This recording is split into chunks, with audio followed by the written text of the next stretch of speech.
في قرية صغيرة نائمة على ضفة نهر عتيق، ولد رشيد، فتى بسيط لا يملك من الدنيا سوى حلم كبير. كان يرى والده يعود كل مساء مثقلا بالتعب، فيقول في نفسه: سأغي هذا القدر يوما ما.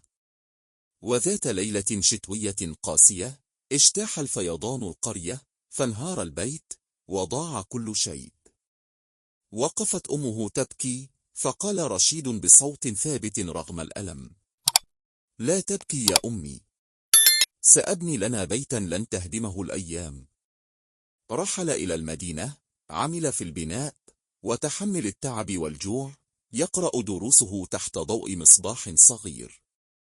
مرت السنوات، وتخرج مهندسا، فعاد إلى قريته يحمل في قلبه وعدا قديما.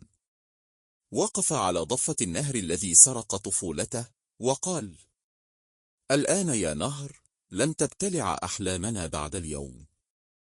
وبنى جسرا من الحديد والحلم، يربط الناس بالحياة. وفي يوم الافتتاح، نظرت أمه إليه بعينين دامعتين وقالت: لقد عبرنا النهر يا رشيد. ابتسم، وهمس بثقة: بل عبرت أنا نفسي.